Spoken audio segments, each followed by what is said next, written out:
Hello la team, bonjour, j'espère que vous allez bien. Encore une fois de plus, c'est bien évidemment moi.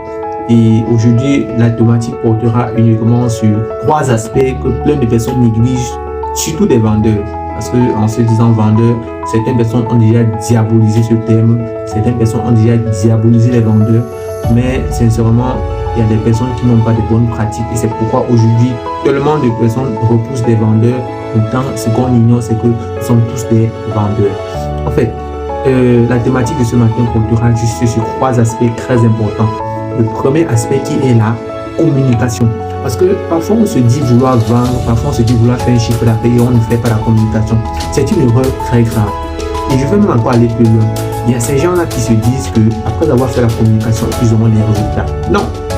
La communication, en fait, c'est juste le moyen qui va vous permettre de passer l'information à toutes les personnes susceptibles de consommer vos produits, vos services ou vos prestations.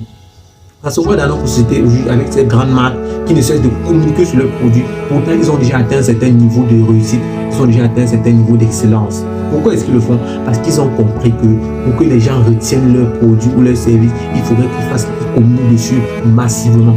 Donc ça veut dire, vous qui avez des marques, qui avez des produits, faites l'effort de communiquer sur vos produits massivement et ne vous attendez pas toujours à un retour sur investissement. Oui, c'est l'erreur que nous commettons tous en tant que vendeurs, parce qu'on se dit qu'après avoir communiqué sur nos produits, après avoir communiqué sur nos services, on aura automatiquement des résultats. Ça, c'est la première étape pour atteindre les objectifs fixés. Donc, j'ai dit la communication. Le deuxième aspect, c'est le marketing. On l'ignore souvent. L'objectif, enfin, ne connaît pas toujours d'effectuer une vente quand on est en train de discuter avec un potentiel prospect. Très important de ne pas confondre un client et un prospect. Le client, c'est celui qui a déjà acheté un produit.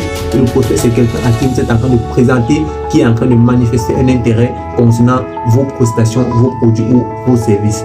Donc, comme je disais tantôt tout à l'heure, le marketing, c'est juste l'approche, c'est la stratégie qu'on met sur pied pour intéresser toutes les personnes susceptibles de consommer nos produits ou nos services. Donc, ne commettons plus cette erreur de se dire, après avoir présenté, que ce soit le produit, que ce soit le service, on aura des résultats. Ça ne fonctionne pas comme ça. Non pas que, après avoir mis sur pied une bonne stratégie marketing, automatiquement, on aura des résultats. Non. On peut ramener des personnes dans notre idéal, mais ça ne fait pas en sorte que ces personnes-là puissent souscrire à une quelconque, je ne sais quoi, formation, produit, service et tout. Comprenons juste que c'est une étape qui pourra nous mener à atteindre les objectifs que nous nous sommes fixés. Vous voyez, le dernier élément, c'est la vente. Oui, c'est la vente. Après avoir communiqué sur vos produits, sur vos services, après avoir mis sur pied une très bonne stratégie de marketing, maintenant vous êtes appelé à vendre le produit. D'où je vais aller jusqu'à dire, il y a des personnes qui peuvent avoir la bonne stratégie marketing, il y a des personnes qui peuvent communiquer massivement sur leurs produits, mais s'ils ne savent pas vendre, tout ça c'est limité là. Et on le dit tout le temps. Ne vous dites pas qu'après avoir donné un produit, après avoir reçu l'argent du client, vous êtes le meilleur vendeur. Ça ne fonctionne pas comme ça. On le dit tout le temps. La vente commence quand le client a acheté un produit. Donc, je ne sais pas si vous comprenez. La vente commence quand ce dernier a pris le produit. Parce que si vous ne faites pas un bon suivi, vous n'aurez plus à vous vendre demain.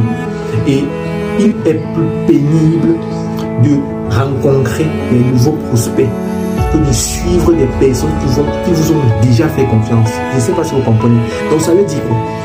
La vente commence quand on a acheté le produit.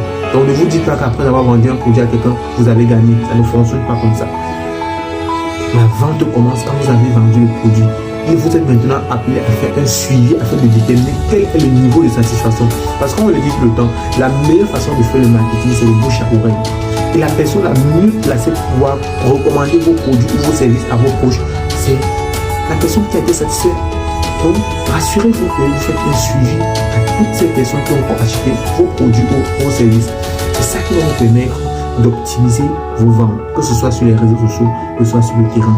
Donc, comme je disais tout à l'heure, les trois aspects à ne pas négliger, la communication. Si vous voulez avoir des résultats dans vos multiples activités, communiquez massivement. Insérez que ce soit vos produits, que ce soit vos marques dans l'esprit de vos potentiels clients. Communiquez. Prenez l'exemple de ces marques qui aujourd'hui ne font que communiquer sur leurs produits, ne font que nous transmettre, que ce soit à voir sur les réseaux, sur les médias, sur les pancartes et tout, ils ne cessent de le faire. Qui êtes-vous pour ne pas communiquer sur vos produits? Donc, communiquer massivement, communiquer. Il est très important de communiquer sur ces produits et ensuite développer une très bonne stratégie marketing qui va permettre en sorte que vous puissiez ramener les personnes dans votre idéal et ensuite la vente pourra s'effectuer. Et retenez une seule chose, c'est que c'est une erreur grave de se dire que après avoir vendu le produit, on a réussi. Non, la vente commence quand on a vendu le produit.